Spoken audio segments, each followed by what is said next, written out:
Coach, Simba imetoka kucheza mechi ya kimataifa siku mbili zilizopita. Unaamini huu muda umetosha kujiandaa kikosi chako ili kupata ushindi siku ya kesho? Nafikiri siku zote nasema hakuna mwalimu ambaye anaifurahia timu yake kucheza kila baada ya siku mbili. Kila mwalimu anaipenda baada ya mechi apate muda kidogo kuweza kujiandaa mechi yake, lakini ndio ratiba ilivyo na tuliona mapema kabisa. Kwa hiyo lazima tuende kutokana na ratiba.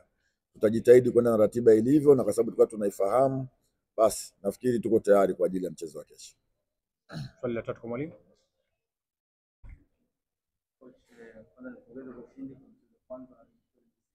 Asante sana.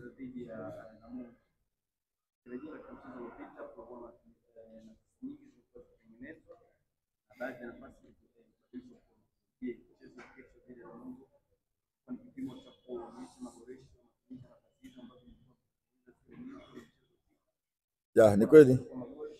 Ni kweli tulitengeneza nafasi nyingi sana katika mchezo wa kwanza dhidi ya Fountain Gate na nafasi chache tulizigeuza kwa magoli. Kwa hiyo tulirudi katika uwanja wa mazoezi baada ya mechi ile, pale tulikuwa tuna mechi ya international, kwa hiyo focus yetu tuna ilikuwa kwenye international mechi. Tumerudi jana kwa ajili ya mazoezi kwa ajili ya mchezo wa kesho. Kiukweli tumeweza kufanya marekebisho hayo na leo tuna session ya mwisho kabisa, tutaendelea kuhakikisha nafasi tunazozipata kesho basi ziwe ni magoli. Sawa, nikushukuru sana mwalimu. Asante sana.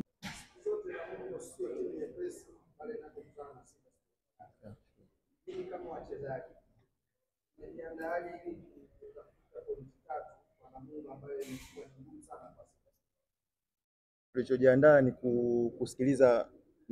kusikiliza maelekezo kutoka kwa benchi la ufundi.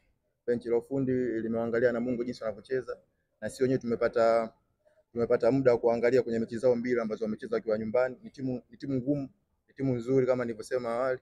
Wana benchi la ufundi nzuri na wachezaji wazoefu pia. Kwa hiyo kwetu sisi kitu ambacho tumejiandaa nacho ni kupokea yale ambao walimu wameona ni mapungufu kwa wapinzani wetu kesho ambao ni Namungo. Kwa hiyo sisi tupo tayari na tunaamini inshallah matokeo yatakuwa mazuri kwa upande wetu kesho. Sawa. Natoe swali la bonus nyinyi.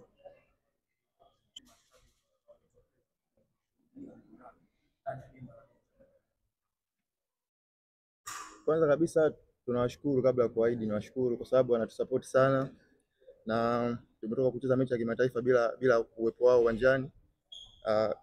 Kiufupi tunaomba waje uwanjani kwa wingi kesho kutusupport kwa sababu tumetoka kucheza mechi ambao wao hawapo uwanjani. Kwa hiyo tunaamini kesho wakija nguvu yao, kwa sababu mshabiki ni mchezaji wa 12 uwanjani, wanatupa nguvu.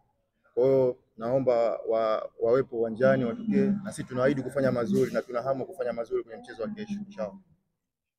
Shukrani sana.